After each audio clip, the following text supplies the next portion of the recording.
Hey, good morning, students. I am Dr. Arpita Sharma and I'll take your cytogenetics paper in this semester. So, first, before we start with this subject, we can see why this subject is so important and what are the objective of this subject. So, cytogenetics subject शुरू करने से पहले हम देखते हैं कि ये subject हमारे लिए इतना आवश्यक क्यों है, why we required it and what are the basic objective. इसका मेन मोटिव क्या है, हम ये सब्जेक्ट क्यों पढ़ रहे हैं as a MSc student. Cytogenetics subject basically हमारी कुछ अंडरस्टैंडिंग्स को क्लियर करता है. लाइक पहला, इसकी स्टडी हमें बेसिक जो अनुवांशिकी, जीव विज्ञान और तकनीकी के जितने भी प्रिंसिपल्स हैं उनको समझने में ये सब्जेक्ट हमें मदद करता है. This subject help us to understand the basic principles of genetics, biology and technology. दूसरा, ये सब्जेक्ट हमें बेसिक जो प्लांट ब्रीडिंग की अंडरस्टैंडिंग है या प्लांट सिलेक्शन की जो अंडरस्टैंडिंग है उसे समझने में मदद करता है. आप बॉटनी के स्टूडेंट्स हैं सभी और ये आपका साइटोजेनेटिक्स का पेपर आप बेसिकली इसलिए पढ़ रहे हैं जिससे कि आप ये समझ सकें कि आप आगे प्लांट ब्रीडिंग और प्लांट सिलेक्शन में को कैसे कैसे प्लान कर सकते हैं. देन तीसरा, ये पेपर हमारे लिए इम्पॉर्टेंट है जो प्लांट जर्म प्लाज्म में उसको स्टडी करने के लिए, उसको समझने के लिए. चौथा, इस सब्जेक्ट की स्टडी से हमें हाइब्रिडाइजेशन प्रैक्टिस और हाइब्रिडाइजेशन तकनीकों का ज्ञान होता है. एंड पांचवा, ये सब्जेक्ट हमें जो एडवांस मेथडोलॉजीज हैं जो आगे आने वाले समय में यूज होंगी उनको कैसे हम उनमें चेंजेस ला सकें और कैसे हम एप्रोप्रिएट मेथडोलॉजी को अपने क्रॉप इम्प्रूवमेंट के लिए, बॉटेनिकल क्रॉप के इम्प्रूवमेंट के लिए या एग्रीकल्चरल क्रॉप के इम्प्रूवमेंट के लिए उसको इस्तेमाल कर सकें. ये जानकारी हमें इस सब्जेक्ट से मिलती है. Basically, we study the about chromosome in this subject, cytogenetics. हम क्रोमोसोम के नंबर व उनकी संरचना दोनों का अध्ययन व उनका एनालिसिस करते हैं इस सब्जेक्ट के अंत. और यह सब्जेक्ट हमें उसकी संरचना को समझने में भी सहायता करता है व क्रोमोसोम के नंबर का अध्ययन करने में भी हमें इस सब्जेक्ट से सहायता मिलती है. क्रोमोसोम की स्ट्रक्चर को समझने से पहले इट इज बेसिकली रिक्वायर्ड कि हम जो डीएनए है उसकी संरचना, उसकी स्ट्रक्चर व उसकी प्रॉपर्टीज का प्रॉपर वे में अध्ययन करें कि डीएनए की संरचना कैसे हुई है, उसकी बेसिक प्रॉपर्टीज क्या है. ऐसा इसलिए आवश्यक है क्योंकि डीएनए एक ऐसा जेनेटिक मॉलिक्यूल है जो सारी हेरिडिटी की इंफॉर्मेशन को क्रोमोसोम में रखता है और इस डीएनए से ही जो हेरिडिटी की इंफॉर्मेशन है वो एक जनरेशन से दूसरी जनरेशन में ट्रांसफर होती है. हमें ये जानना आवश्यक है कि जब क्रोमोसोम का विभाजन होता है, when chromosome divide two produce two identical copies, उस समय डीएनए जेनेटिक मैसेजेस को कैसे रेप्लिकेट करता है. So to understand more about this subject, to understand more about chromosome, first we have to understand what is DNA and what are the properties of DNA. So DNA is having complicated structure. DNA का structure बहुत ही complicated है और जिसको समझने के लिए US के, Europe के बहुत सारे साइंटिस्ट ने, रिसर्चर्स ने बहुत सारे एफर्ट्स किए, बहुत सीरियस एफर्ट्स किए कि कैसे ये डीएनए एक साथ लिंक करता है, कैसे कोवेलेंट बॉन्ड से एक साथ लिंक करता है, कैसे इसके मॉलिक्यूल्स अरेंज होते हैं, इसकी 3 डायमेंशनल स्ट्रक्चर. इन सबको समझने के लिए साइंटिस्ट ने बहुत सारे एफर्ट्स किए और फिर भी डीएनए की जो प्रॉपर अंडरस्टैंडिंग है वो हमें है, but still researches are going on. Researchers व वैज्ञानिकों के निरंतर किए गए एफर्ट से हमें डीएनए की संरचना के बारे में कुछ चीजें पता चली. लाइक ये डबल हेलिकल स्ट्रक्चर है. इसके बावजूद भी हमने देखा कि जीन्स जो हैं वो उनकी जो थ्री डायमेंशन स्ट्रक्चर है वो एक जैसी है, परंतु उनमें अंतर क्या है. जीन्स में अंतर क्या होता है, नंबर ऑफ देयर न्यूक्लियोटाइड्स जो भी न्यूक्लियोटाइड्स हैं, बिल्डिंग ब्लॉक्स हैं, उनके नंबर्स का अंतर होता है जीन में। अदरवाइज उनकी 3 डायमेंशनल स्ट्रक्चर जीन्स की एक जैसी होती है। बहुत सारे एफर्ट्स के बाद हमें यह भी पता चला कि जो डीएनए है एज अ जेनेटिक मटेरियल, इसका ये एक जैसा नहीं है। It's a complicated structure with lots of variations. ठीक है, ये एक जेनेटिक मटेरियल है, ये हम सब जानते हैं, और ये आनुवंशिकी को एक जनरेशन से दूसरी जनरेशन में ट्रांसफर करता है। डीएनए की स्ट्रक्चर में यूनिफॉर्मिटी नहीं है, या हम कह सकते हैं इसकी संरचना एक जैसी नहीं है। ये हमें पता चलता है जैसे कि कुछ स्मॉल वायरस हैं जिनमें सिंगल स्टैंडर्ड डीएनए होता है, डबल स्टैंडर्ड नहीं पाया जाता। यूकैरियोट्स में डबल स्टैंडर्ड डीएनए होता है। इस तरह ये सारे एग्जाम्पल्स हमें इसको प्रूफ करने में सहायता करते हैं। अब हम देखते हैं कि डीएनए की संरचना में और क्या क्या वेरिएशंस होते हैं, इसकी क्या क्या संरचना में कौन कौन से कंपोनेंट्स इन्वॉल्व हैं और इसकी क्या प्रॉपर्टीज हैं। DNA basically it is a composed of polynucleotide chains. Polynucleotide chains से मिलकर डीएनए बना है। ये पॉलीन्यूक्लियोटाइड चेन एक दूसरे के साथ ट्विस्ट होकर डबल हेलिकल डीएनए का निर्माण करती है, जैसे कि आप इस फिगर में देख सकते हैं। इस फिगर में आप अच्छे से देख सकते हैं डबल हेलिकल डीएनए आपको दिखाई दे रहा है, और आप ये भी देख रहे हैं कि पॉलीन्यूक्लियोटाइड चेन से मिलकर ये बना है डबल हेलिकल डीएनए मॉलिक्यूल।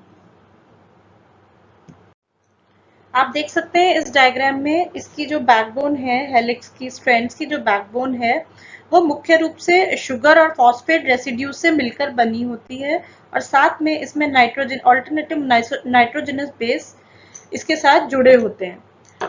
इसके अलावा इसमें डीएनए डबल हेलिक्स में दो प्रकार के ग्रुप्स पाए जाते हैं, मेजर ग्रुप्स और माइनर ग्रुप्स। मेजर ग्रुप्स और माइनर ग्रुप्स आप देख सकते हैं इस डायग्राम में, ऊपर मेजर ग्रुप्स दिखाई दे रहा है और नीचे माइनर ग्रुप्स आपको दिखाई दे रहा है। और इस डबल हेलिकल स्ट्रक्चर की जो अंदर की संरचना है उसमें आप देख सकते हैं बेस पेयर्स एक दूसरे से बॉन्ड बना के इस संरचना को पूरा करते हैं। ठीक है, नाइट्रोजनस बेसिस के बीच में हाइड्रोजन बॉन्ड पाया जाता है। इसके अलावा एक हेलिकल टर्न की जिसको हम एक हेलिकल टर्न बोलते हैं, वो लगभग 34 आर्मस्ट्रांग की उसका साइज होता है। इस 34 आर्मस्ट्रांग में लगभग 10.5 बेस पेयर आ जाते हैं, समा जाते हैं। इस डबल हेलिक्स में दो स्ट्रैंड के बीच की दूरी 20 आर्मस्ट्रांग के लगभग होती है। इसमें न्यूक्लियोटाइड्स जो हैं डीएनए में, ये बेसिक बिल्डिंग ब्लॉक की तरह काम करते हैं। न्यूक्लियोटाइड्स बेस पेयर इसके बेसिक बिल्डिंग ब्लॉक्स होते हैं डीएनए के।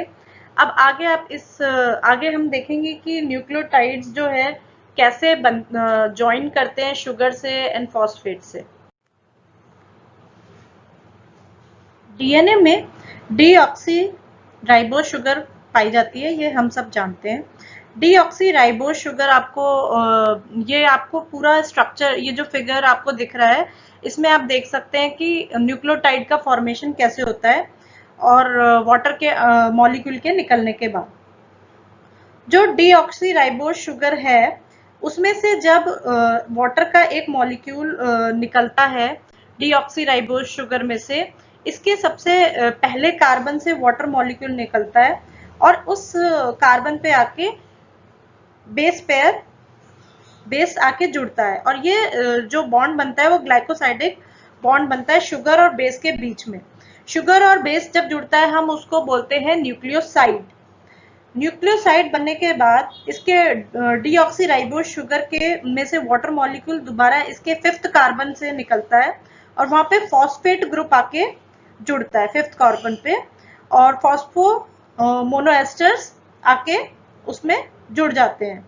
जो ये फॉस्फेट का एडिशन है न्यूक्लियोसाइड में, जब ये क्रिएट होता है तो इससे बनता है न्यूक्लियोटाइड।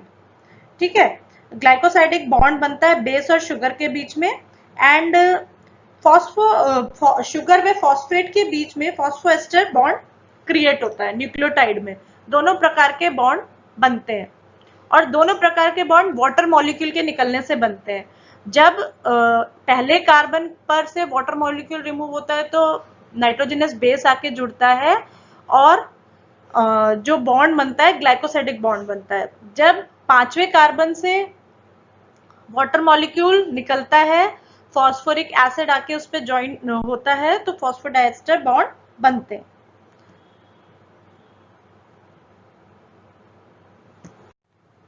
इस तरह after the development of nucleotide polynucleotide chain का निर्माण होता है। अब जब पॉलीन्यूक्लियोटाइड चेन बनती है तो उसमें 5' हाइड्रोक्साइल डीऑक्सीराइबोज शुगर का व 5' हाइड्रोक्साइल फॉस्फेट का एक साथ आके जुड़ते हैं चेन की फॉर्म में, जैसा आप देख सकते हैं इस फिगर में, और इनके बीच में फॉस्फोडाइएस्टर लिंकेज बनता है और इससे पूरी पॉलीन्यूक्लियोटाइड चेन का निर्माण होता है। मैं फिर बताती हूँ। डीऑक्सीराइबोज शुगर के 3' हाइड्रोक्साइल दूसरे न्यूक्लियोटाइड के फॉस्फेट के 5' हाइड्रोक्साइड के साथ जुड़कर फॉस्फोडाइएस्टर लिंकेज का निर्माण करते हैं और उससे पूरी चेन का निर्माण होता है।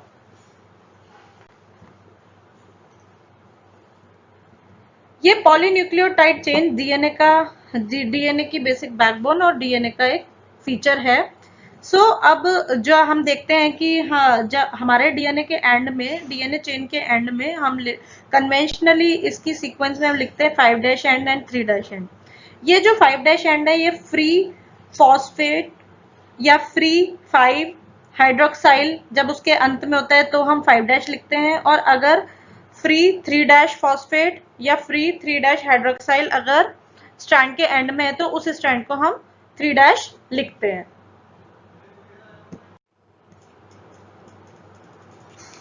अब नेक्स्ट हम देखते हैं कि प्यूरिन्स एंड पिरामिडिन्स का क्या रोल है डीएनए में, एंड प्यूरिन्स एंड पिरामिडिन्स की स्ट्रक्चर होती है।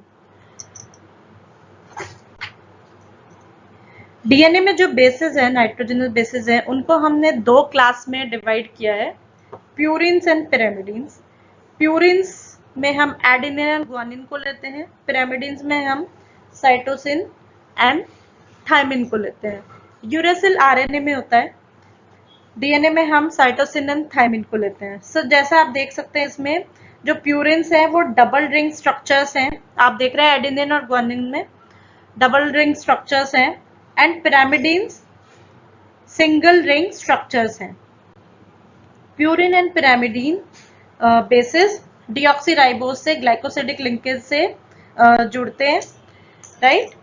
एंड जो प्यूरिन बेसिस हैं वो N9 पे जुड़ते हैं एंड पिरामिडीन बेसिस N1 पे जुड़ते हैं। ये प्यूरिन और पिरामिडीन की कन्वेंशनल स्ट्रक्चर है जो इसमें आप देख रहे हैं। ये 2 फॉर्म में पाए जाते हैं। ये अपनी कन्वेंशनल स्टेज जो इनकी है वो प्रीडोमिनेंट है, जो डीएनए में देखी जाती है, जिसमें जो नाइट्रोजन एटम है वो प्यूरिन और पिरामिडीन पर एमिनो फॉर्म में रहता है। इम्यूनो कॉन्फ़िगरेशन इनमें बहुत कम देखा जाता है, इनमें एमिनो कॉन्फ़िगरेशन ही देखा जाता है जो कि इनकी कन्वेंशनल स्टेज है। इसी तरह ये जो साइटोसिन एंड ग्वानिन है, इसमें ऑक्सीजन हमेशा कीटो फॉर्म में अटैच रहता है, इनॉल कॉन्फ़िगरेशन बहुत कम पाया जाता है, it's very rare enol configuration. आप इसमें देख सकते हो इसकी एमिनो और इम्यूनो फॉर्म नाइट्रो बेस की एंड कीटो और इनॉल फॉर्म, जिसको हम टेटोमेरिज्म कहते हैं। ये टेटोमेरिज्म एक कारण है, या टेटोमेरिज्म ऐसी कैपेसिटी या फ्रीक्वेंसी प्रोवाइड करती है ड्यूरिंग डीएनए सिंथेसिस जिससे एरर आता है, क्योंकि अगर कन्वेंशनल फॉर्म में नहीं होते नाइट्रोजन बेस पेयर तो डीएनए सिंथेसिस में एरर आने के चांसेस रहते हैं। So basically we have studied about nucleoside and nucleotide and the double helical structure of DNA. Again I will give some overview. जब बेस एंड शुगर मिलते हैं, base means adenine, guanine, cytosine and thymine, DNA, और DNA में जो sugar होती है deoxyribose sugar. जब ये दोनों मिलते हैं तो जो स्ट्रक्चर बनती है उसको हम न्यूक्लियोसाइड बोलते हैं. डीऑक्सीराइबो न्यूक्लियोसाइड हम इसे कह सकते हैं. अगर एडेनिन बेस शुगर से मिलता है तो एडेनिन डीऑक्सीराइबो न्यूक्लियोसाइड बनता है. गुआनिन अगर शुगर के साथ जुड़ता है तो गुआनिन डीऑक्सीराइबो न्यूक्लियोसाइड बनता है. इसी तरह साइटोसिन डीऑक्सी न्यूक्लियोसाइड व थायमिन डीऑक्सी न्यूक्लियोसाइड बनते हैं. फर्दर अगर ये न्यूक्लियोसाइड फॉस्फेट के साथ जुड़ते हैं देन न्यूक्लियोटाइड्स बनते हैं. ये हम पढ़ चुके हैं, राइट. सो अगर हम डीएनए की प्राइमरी स्ट्रक्चर को देखें तो इसकी जो प्राइमरी स्ट्रक्चर है उसमें फॉस्फोडाइएस्टर बैकबोन प्रेजेंट है. फॉस्फोडाइएस्टर बैकबोन के अलावा इसमें जो in nucleic acid strand nucleotides are link with phosphodiester bond. ठीक है, न्यूक्लियोटाइड किससे बाउंड होते हैं? फॉस्फोडाइएस्टर बॉन्ड से. ठीक है, उनमें कौन सा बॉन्ड होता है? फॉस्फोडाइएस्टर बॉन्ड होता है. Then the bond is formed between the 5' phosphate group of one nucleotide and the 3' hydroxyl group of the adjacent nucleotide, right? And a single nucleic acid strand formed by phosphodiester bond has two termini, namely 5' end with phosphate group and 3' end with hydroxyl group.